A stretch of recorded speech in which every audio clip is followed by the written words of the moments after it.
kitab Urbatul Hadis.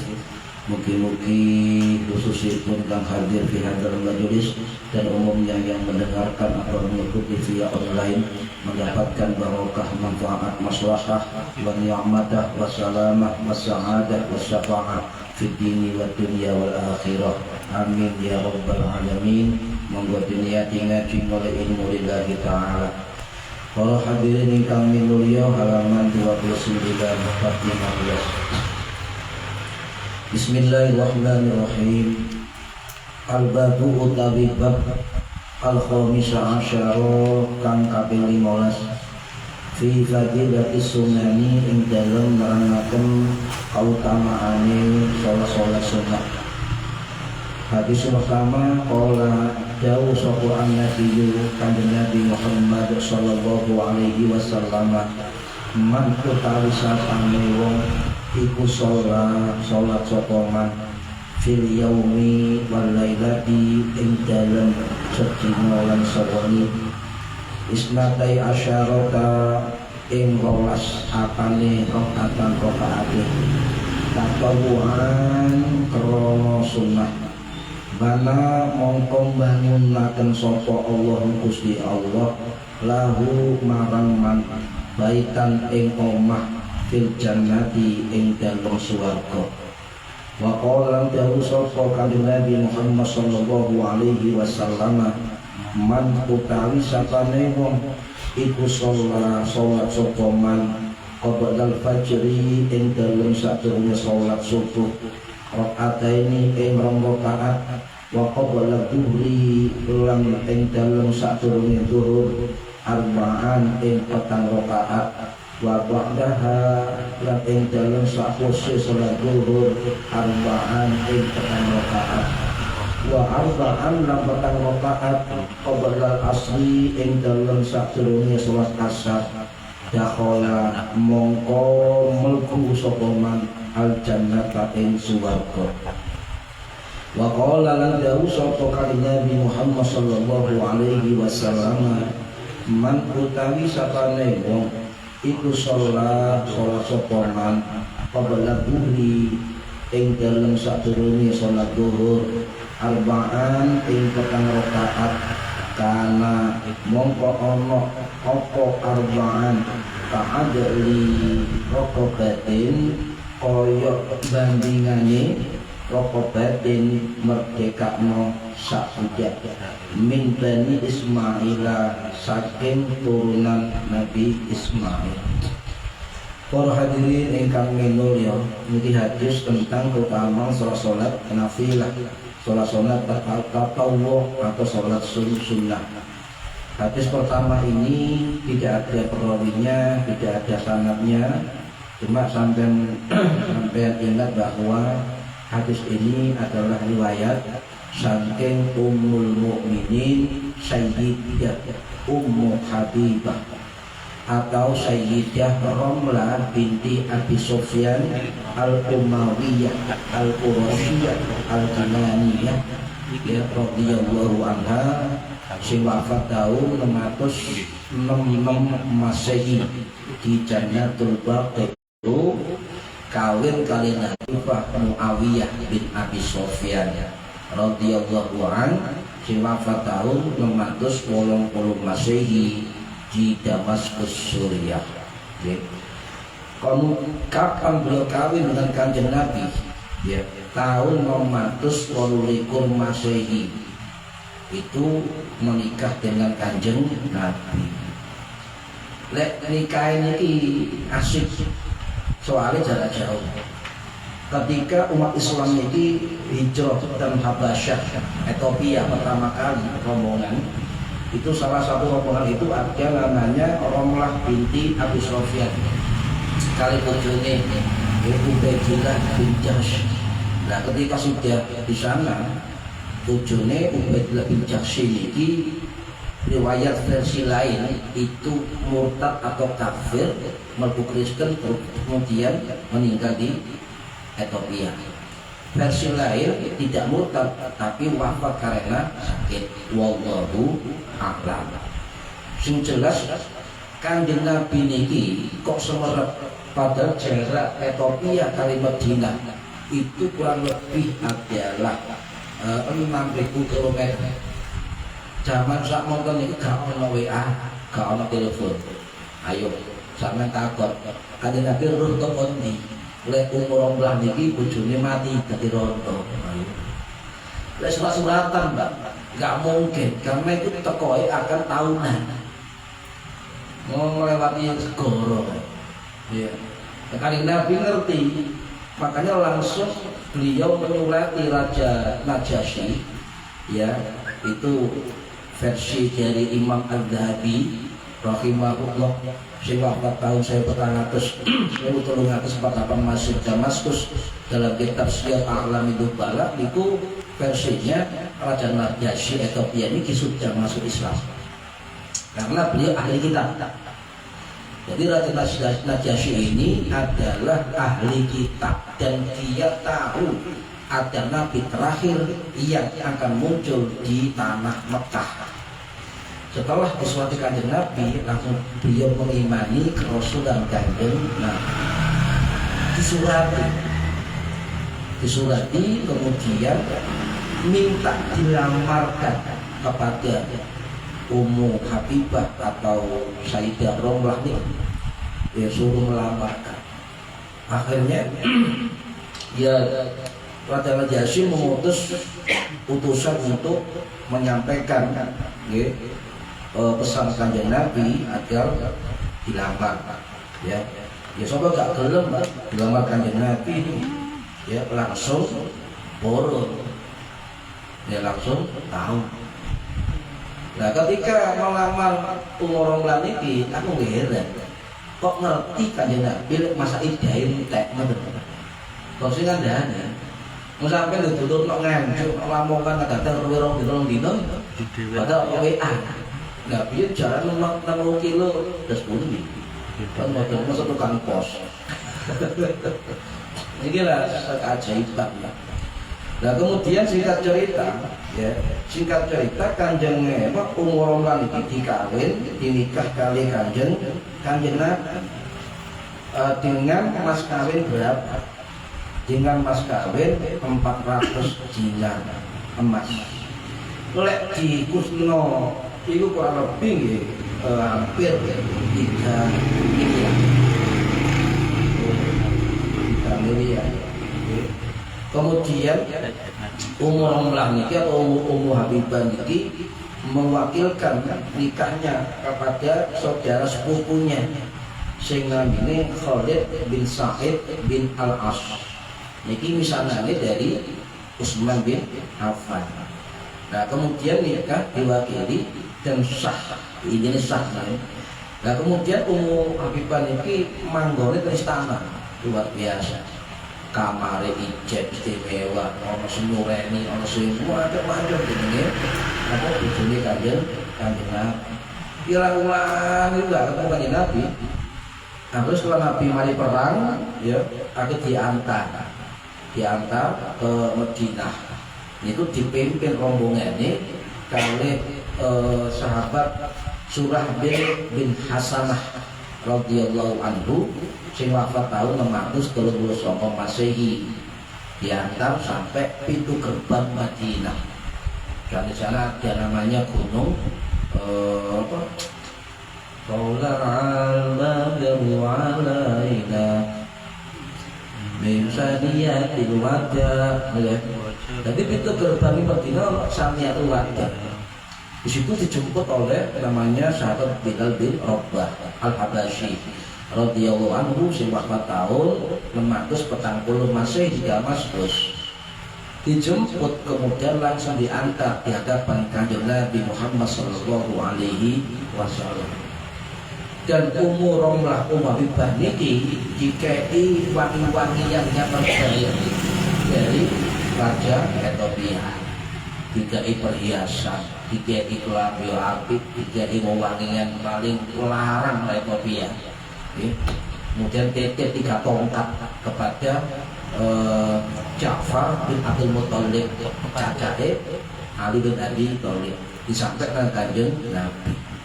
Salah satunya tongkat itu diwariskan kepada sahabat Anas bin Malik Al-Ansari radhiyallahu anhu sing wafat tahun 709 Masehi. Makanya ketika wafatnya sahabat Anas bin Malik itu berwasiat tongkatnya Nabi kuburkan dengan jasad Umar. Jadi boleh. Kata siapa tak boleh. Orang ketika Nabi ya dikubur bareng sahabat Abu Sa'id Al-Khudri tidak apa-apa.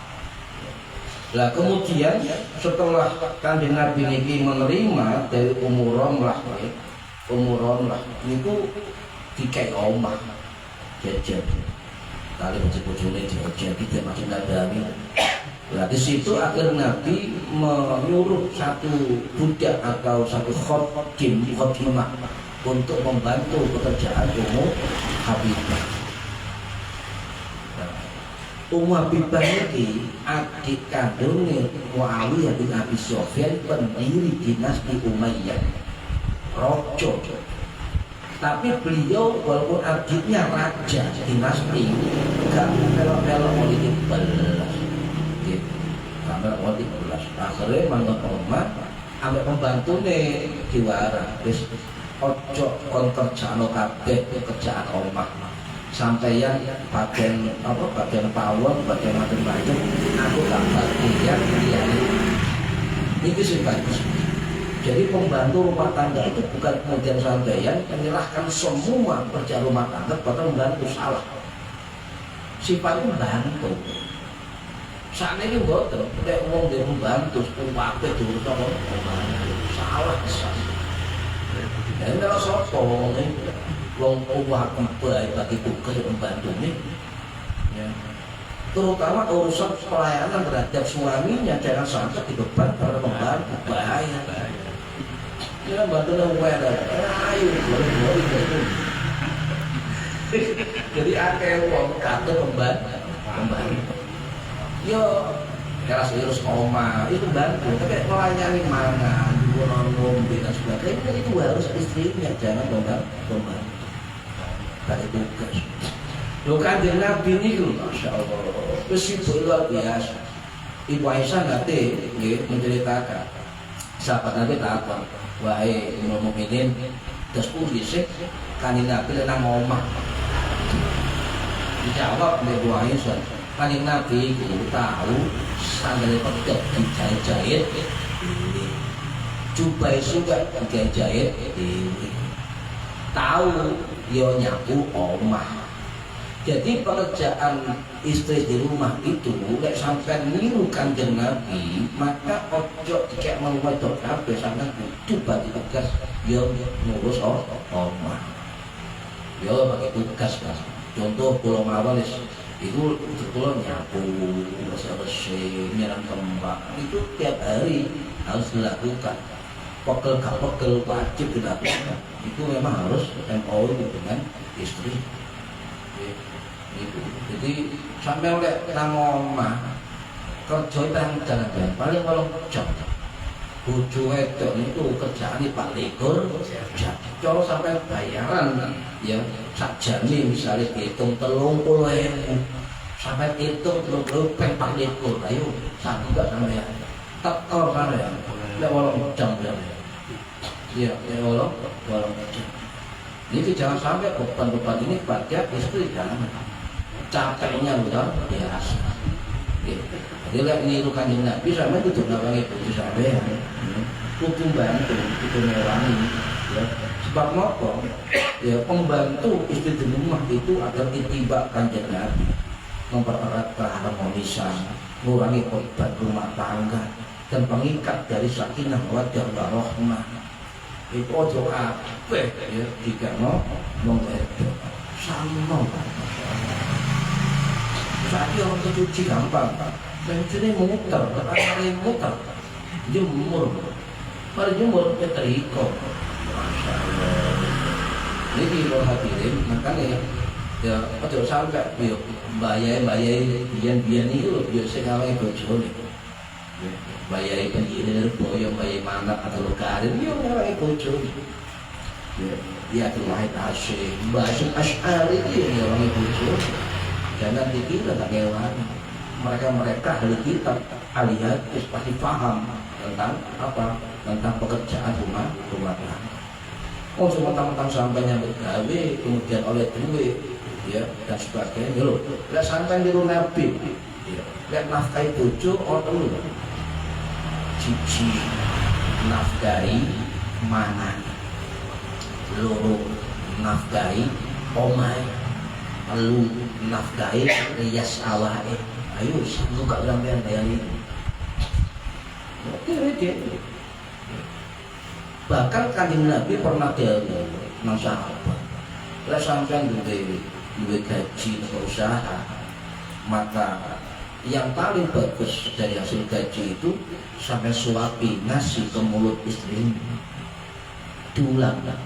Tahu enggak namanya? Dulang. Itulah itu yang seperti itu, tapi ya semua kembali kepada apa, kepada etika ya, baik keduanya. Walhadir rahimakumullah ya, anehnya bapaknya Ummu Habibah niki adalah musuh besar Kanjeng Nabi di Mekah. Namanya Abu Sufyan bin Harbi bin Umayyah al-Quraisy sing wafat tahun 653 Masehi di Mekah. Bahkan beliau kepala suku dari Bani Abdus Syam, cabang suku dari Bani Quraisy, salah satu pemimpin besar dari suku Quraisy, musuh Kanjeng Nabi ya. Yo sebab politik, sebab sosial, sebab dagangan, sebab bisnis dan sebagainya. Jadi bahkan beliau itu kalau sekarang ini sama dengan ketua Asosiasi Pengusaha Indonesia. Apindo, corong saya. Itu kepalanya itu adalah namanya Abu Sufyan bin Harbi ya Umayyah. Terus sugih gila tak tahu ya.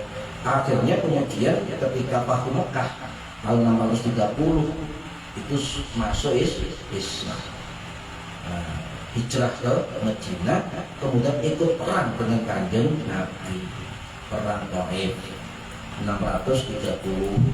zaman Khalifah Umar bin Khattab, ikut perang Yarmouk dan sebagainya. Bahkan beliau ikut perang penaklukan kerajaan Persia yang sangat besar waktu itu dan dimenangkan oleh pasukan Muslim. Walhadir rahimakumullah, Ummu Habibah niki termasuk perempuan cerdas, sebab beliau dalam kitab-kitab para ulama itu dicari riwayat hadis beliau itu jumlah kurang lebih 140-an hadis. Berarti beliau menebar hadis Kanjeng Nabi ya. Bahkan hadis yang terkenal ya ini, hadis ini sunnah rawatib ya, sholat sunnah rawatib. Jadi salah satu istri Nabi itu yang paling penting menjawab masih kaum sholat qobliyah, ba'diyah itu Ummu Habibah. Walaupun istri Nabi ya akhirnya yang swarga, tapi tetap melakoni 12 rakaat. Isnatai asyara rakaat. Nawat dhewe kudu sapa-sapa. Nah kok ngenteng salat Nabi. Nggih, saged, saged. Ora dirahimahumullah. Setelah Nabi wafat tahun 632 Masehi, beliau masih hidup 34 tahun setelah Nabi wafat. Menyendiri, sering ibadah, sering puasa, ngapal Al-Quran, ya buka majelis ilmu, nyebar hadis Kanjeng Nabi, ya ibadah dan sebagainya. Ya. Bahkan ketika pendirian dinasti Umayyah berdarah-darah waktu itu di Mekah pasca kematian pembunuhan Utsman bin Affan radhiyallahu an, si wafat tahun 656 Masehi di makam Baqi Ini pun nggak pernah, walaupun beliau adik kandung Raja dinasti Umayyah, nggak pernah cawe-cawe tentang politik. Itu simpelnya, ya, terkait tentang politik, nggak pernah memfitnah Ali, nggak pernah berusaha siapapun, nggak pernah dia memiliki dan sebagainya. Dan hadis ini para sahabat ini hadis sahih, sebab riwayat dari Imam Muslim rahimahullah. Wafat tahun 875 Masehi di Syekhul Iran. Riwayat Imam Ibnu Majah rahimahullah wafat tahun 887 Masehi di Syekhul Iran. Juga wonten dalam kitab Musnad Ahmad Imam Hambali rahimahullah wafat tahun 805 Masehi di Baghdad Irak. Dan juga wonten tentang Sunan Abu Dawud rahimahullah wafat tahun 809 Masehi di Basra Irak. Dan sapi turuti Nasa'i, Tirmidzi dan sebagainya.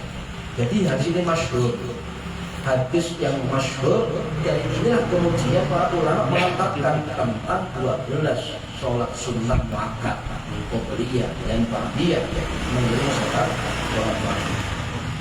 Man shalla fil yaumi wal lailati isnatai asyarata raka'atan tatawwu'an.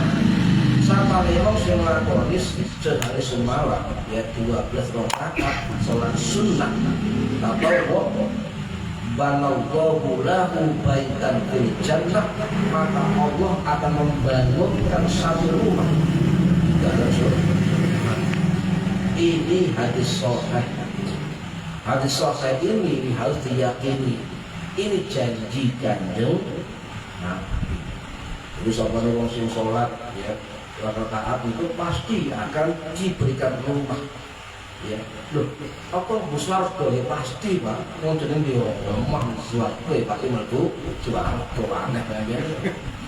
Iya, nggak, oh mereka tinggal sampai lah gitu. Jadi gini, 12 rakaat. Nah, dijelaskan dalam kitab lain, riwayat Imam Tirmidzi rahimahullah, si wafatan 890 masih di Uzbekistan. Niki wonten juga termaktub dalam kitab Bulughul Maram min Adillatil Ahkam karangane Al-Hafidz Ibnu Hajar Al-Asqalani rahimahullah si wafat tahun 1949 Masehi di Kairo Mesir. Tuh hadisnya cuma kita rangkum nggih. Sing jenenge sunnah 12 rakaat itu dinamakan sunnah rawatib muakkad. Maksudnya muakkad itu Kanjeng Nabi tidak pernah lepas melakukannya. Ono malih sunnah rawatib ghairul muakkad. Beda. Kanjeng Nabi kadang-kadang melakukan, kadang-kadang melakukan. Nah, di situ ada dua versi. Sunnah rawatib muakkad ada dua versi. Riwayat Ummu Habibah, riwayat Ibnu Umar radhiyallahu anhu sing wafat tahun 1903 Masehi di Mekah.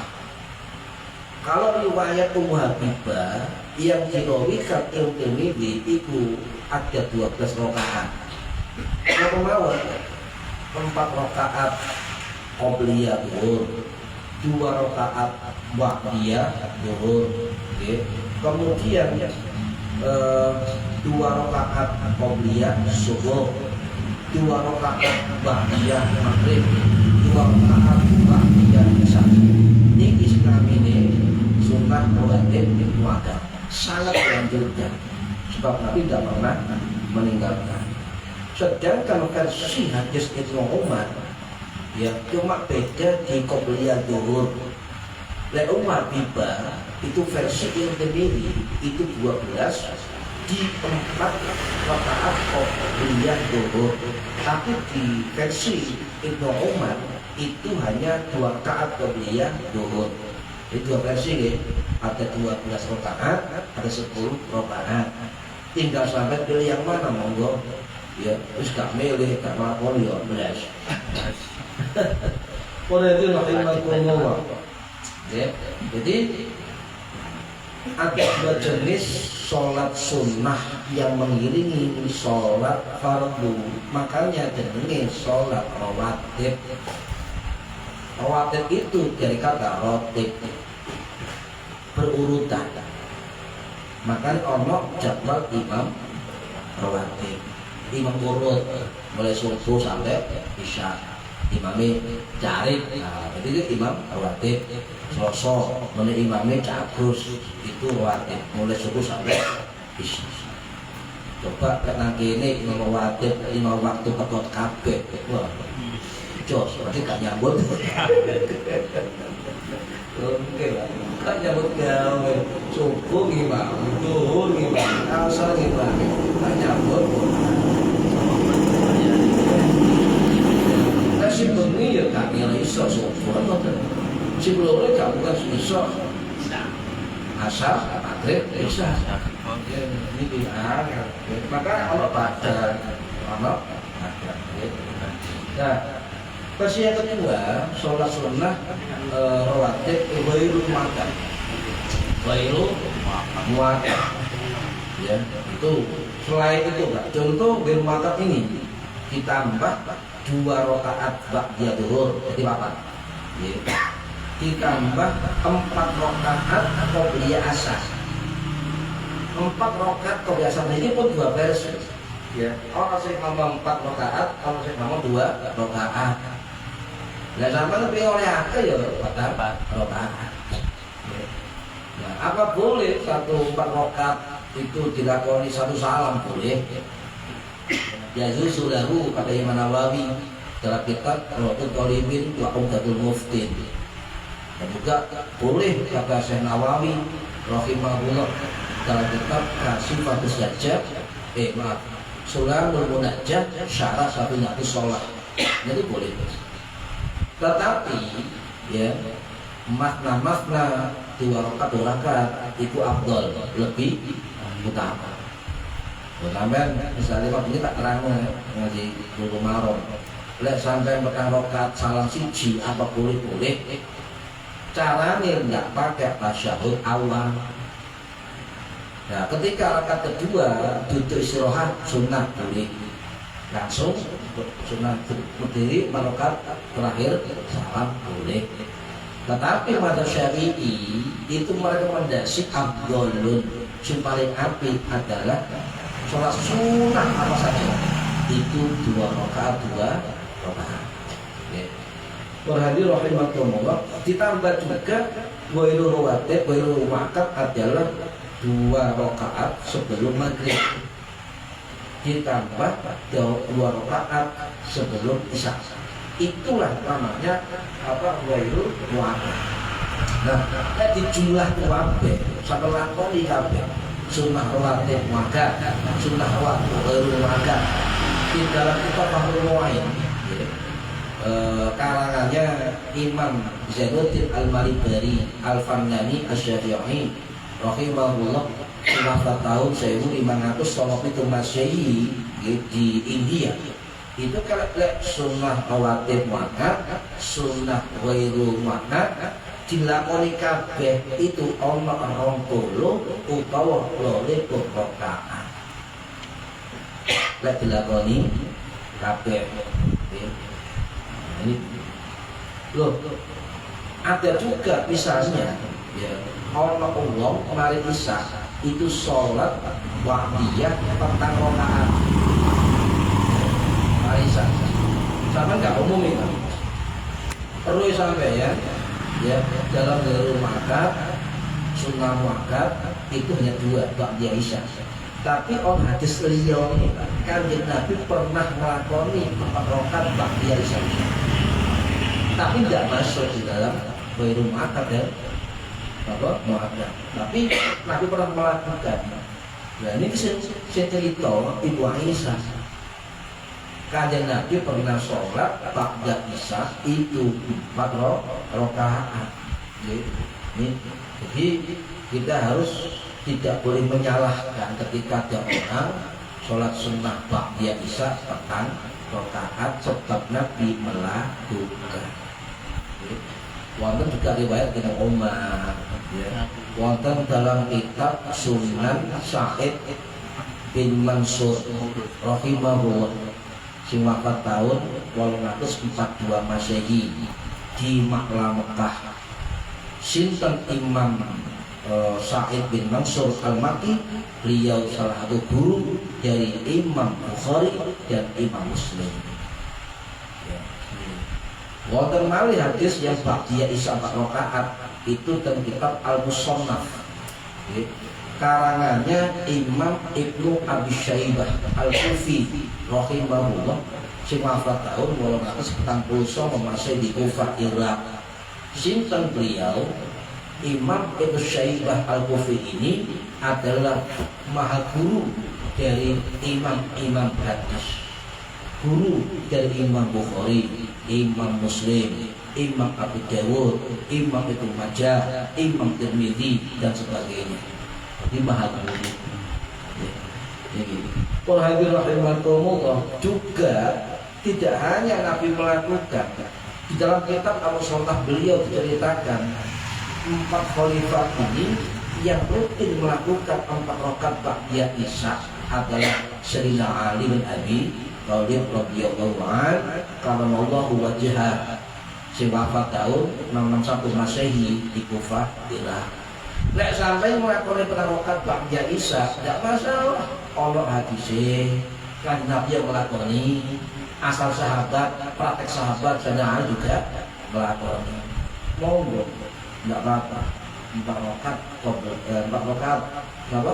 Ba'diyah Isya. Nek versi iyo qobliyah Isya. Wis macam-macam ya para ulama. Waradul firman Allah, di situ ada kalimat banallahu lahu baitan fil jannah. Sapa sing lakoni istiqomah jawamah 12 rakaat, terutama rakaat sunnah muakkad qobliyah ba'diyah, maka Allah akan membangunkan rumah di dalam surga.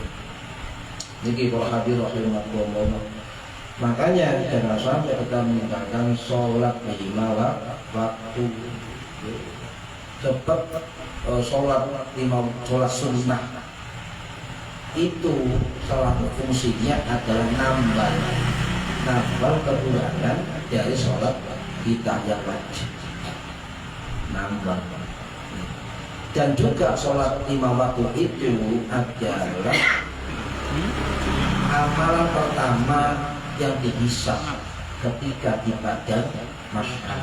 Ya Allah, hisab itu sholat liyane sholat sejak dihisab. Inna awwalu ma yuhasibu bihil abdul muslimu yaumal qiyamati as-sholatul maktubati. Pertama yang dihisab nanti di hari kiamat adalah sholat 5 waktu. Nak kuburan sami ya, yuk kita kok sholat 5 waktu. Dekat sholat dia medek malaikat. Wahadir rahimakumullah ya. Kalau misalnya sholat wajib kita enggak sempurna, ono kekurangannya, ono apa ini pokoknya kurang lah sholatnya, itu nanti malaikat laporan, catatan amal kita akan dilaporkan kepada Allah ya. Ya Allah, niki sholat 5 waktunya kurang ya. Kesusu mungkin ya udah ya tidak bukan ya Allah, niki sholat gak busuk sebelah maksudnya muncul ya Allah misalnya yo itu tuh artis lah tambah dewi ya. Nah Allah ya Allah tunggu dulu ya periksa hal lahu min tatawwu'in, apakah ada sholat sunnahnya. Gitu loh malaikat ini Gusti nonton malah saya Gusti oleh rokat dilakoni kabeh wae Allah ya Allah ya wis ya akmidatil fardhu min tatawwihi, maka sempurnakan sholat sunnahnya untuk menutup kekurangan sholat fardunya. Ini hadis selesai pada hadirin. Ya. Dari saking pentingnya sholat itu, ya jangan sampai kita meninggalkan sholat sunnah. Lek saged, untung para ulama sepakat, ya ittifaq, ijma bahwa sholat yang ngiringi sholat fardu hukumnya sunnah. Pak wajib Pak, orang sampai karu-karuan, sudah setengah jam susu kabel ini. Jadi malah uang nggak ngelakoni sholat wajib, tapi gak ngelakoni sholat sunnah rawatib, qobliyah ba'diyah. Saking pentingnya ada fatwa dari Imam Ar-Rafi'i rahimahullah. Sing wafat tahun 1200 nanti rumah Syekh Qasmil ya. Anna man ya'tada al-sunnah rawatibi wa tasbihatir ruku'i was-sujudi ruddat syahadatahu ya litahawunihi bis-sunani. Sapane sing biasa ninggalno salat sunnah rawatib, kata beliau, wong sing ninggalno maca tasbih dalam rukuk, wong sing ninggalno maca tasbih dalam sujud, maka ya beliau dawuh Imam Rafi'i ya ruddat syahadatu, maka ditolak kesaksiannya. Zaman dia coba saya diterapno ngono ate wong muncul kan. Ya palsu kan ya. Iya. Kenapa dia enggak dipercaya? Sebab meremehkan sholat sunnah. Jadi para ulama, para sahabat, ulama tabi'in, salafus saleh, orang-orang soleh, orang-orang alim, orang-orang abid, al-ibadah, dia kan enggak pernah meninggalkan sholat sunnah rawatib. Enggak pernah.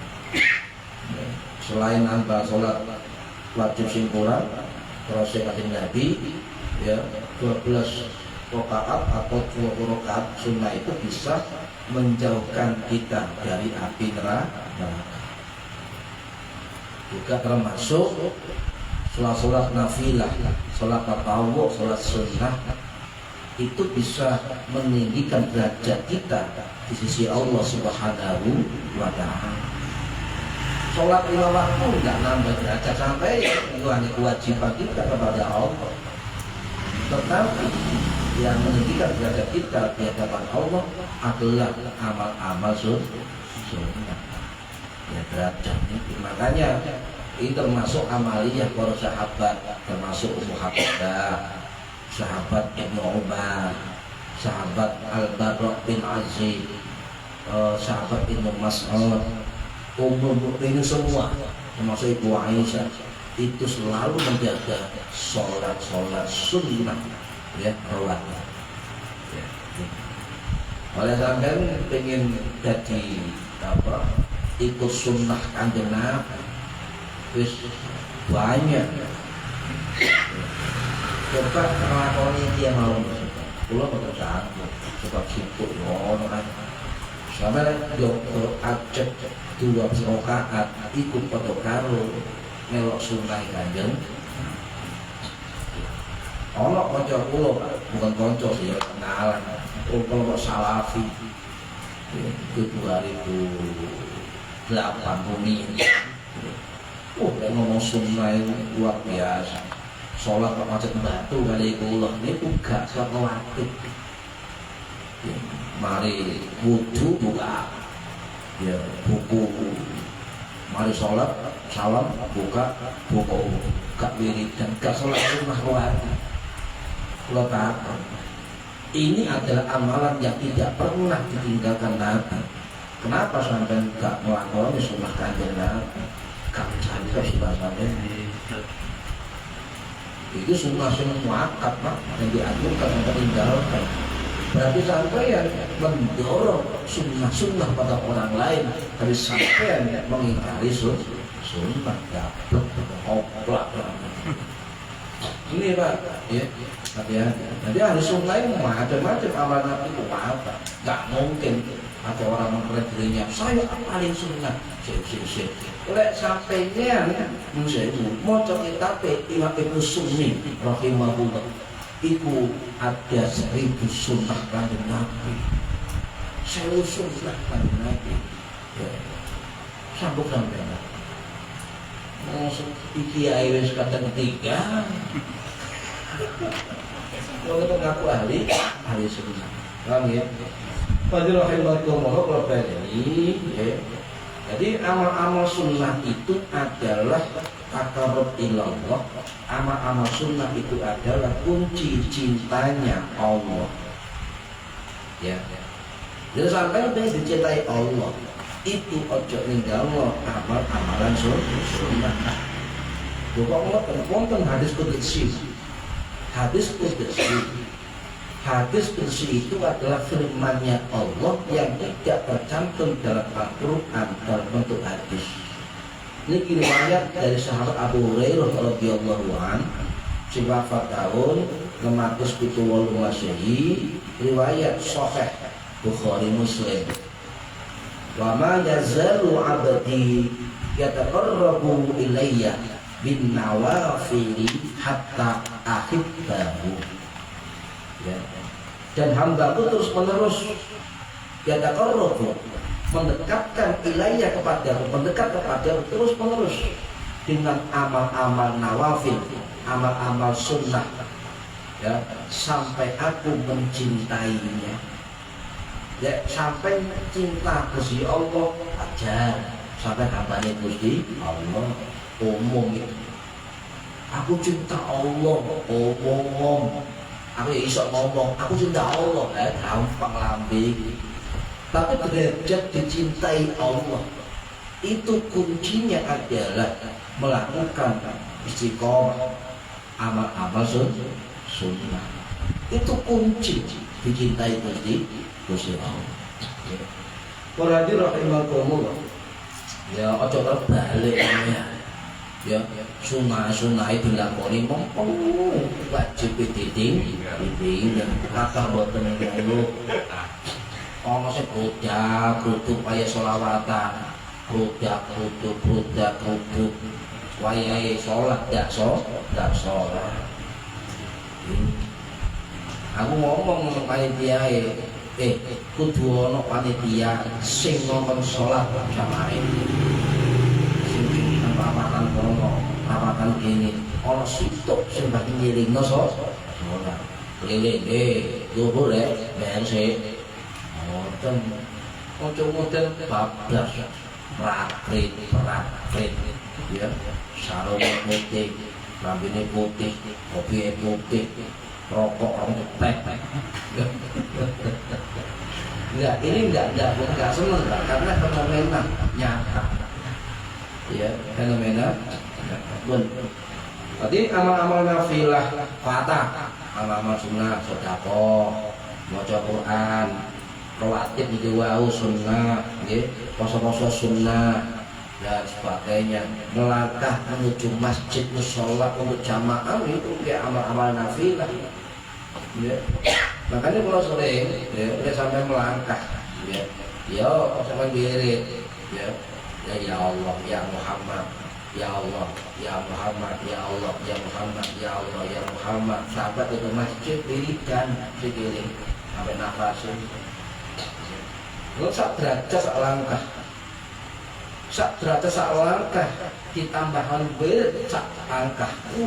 Double dan sedekah bendino, menjaga wudhu juga amal nawafil sing tidak marang Gusti Allah, sering istighfar, sering sholawat, hadir majelis ilmu, itu juga taqarrub ilallah. Ya, taqarrub ilallah, silaturahmi, perbuatan baik dan lain-lain oleh pahala dengan derajat tinggi di hadapan Gusti Allah. Tapi amal sunnah tadi menurut saya syaratnya kudu dan tulus. Ikhlas itu memberikan terbaik hanya untuk Allah. Lek tulus gak karena manusia. Itu bedanya. Lek ikhlas itu terbaik hanya untuk Allah, tulus, tidak ingin mendapat pujian manusia, ikhlas dan tulus. Ya. Yang kedua istirahat, istiqomah. Ini sing angel kan, sering tak sebut lo kan, sing angel istiqomah, sing gampang istirahat. Majelis ilmu itu sudah di atas Allah dalam Quran. Allah akan mengangkat derajat orang-orang yang ahli ilmu. Dalam Asy-Syaikh Ibnu Katsir termasuk sing golek ilmu. Itu termasuk bukti keimanan panjenengan itu. Yang kedua derajat diangkat oleh Gusti Allah. Ya, sudah ini Mas Quran Dawud Gusti Allah. Bahkan dalam kitab Fathul Qadir Syarah Jamus Shahir itu wonten jelaskan oleh Imam Asy-Syaukani bahwa wong sing ngadiri majelis taklim, majelis ilmu itu adalah orang-orang yang derajatnya akan diangkat oleh Allah, baik derajat di dunianya dan derajat di akhiratnya. Ini sudah difatwakan oleh Imam Asy-Syaukani rahimahullah sewa tahun 1934 Masehi di Yaman. Wonten malih ya dawuh Imam Ibnu Ruslan Asy-Syafi'i rahimahullah di sewa tahun 1906 Masehi, pengarang kitab Matan Subat. Beliau dawuh dalam kitab lain, kitab Fadlul Ilmi wa Adabahu. Beliau dawuh keping derajat hukum namun kesane Gusti Allah tidak hanya amal-amal sunnah, tapi jangan lupa hadir di majelis ilmu. Sebab majelis ilmu itu terkumpulnya wal jama'ul ilmi wal iman, terkumpulnya iman dan ilmu. Ya, tak derajat dari Gusti Allah. Saya itu sangat gak ahli derajat. Ya. Syukur-syukur kaya Imam Ghazali, bapak seneng teko majelis ilmu, ibu seneng sedekah kang para ulama. Imam Ghazali anak tukang jahit jadi ulama tuh. Separuh anak pun sampai jadi ulama. Paham ya? Walaupun rahimahumullah, ayo penting jaga sholat sunnah. Ya semampunya. Aku yakin deh, sampai jaga sholat mulai bertahan. Kalau minimal nyantol separuh alhamdulillah. Ya, ini tapi kalau ono sholat sunnah bakti asar ya ono. Sama mereka ngaji sama sunnah kakek lah. Ya. Ya men kok aku tak koni wae ngajengan dia wae mau kerja ini wae kok ora bisa. Kakek masyaallah. Ono omongan ngene itu aku wong ikut dia aja lo itu. Pantenan itu kiai Pak, mulai Al-Fatihah, mulai dia tak mulai Al-Fatihah. Ya. Terus wong benci Masya Allah, bener dan elek. Ya Tuhan. Jadi intinya ayo kita memperbanyak amal-amal sunnah, ya kita hatta akhirnya sehingga Allah mencintai kita. Allah cinta ke kita tak subhanallah. Tiket mau apa? Kamu jawab apa dah? Tiket ini, tiket kuat, tunjuk kecil,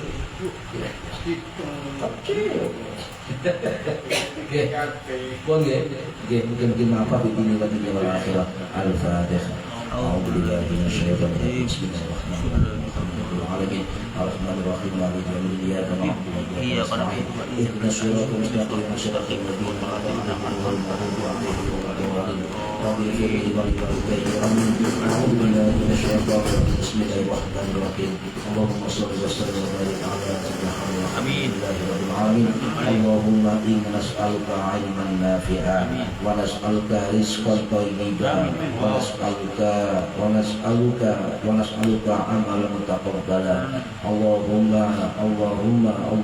ya Allah ya rahmatika ya Allahumma alimna ilmal Quran وعلمنا علما لا إله إلا الله وعلمنا من لدنك علما نسير به كامل محية الممات وصلى الله على سيدنا محمد والحمد لله رب العالمين والله أعلم بالصواب. السلام عليكم ورحمة الله وبركاته. Waalaikumsalam warahmatullahi wabarakatuh.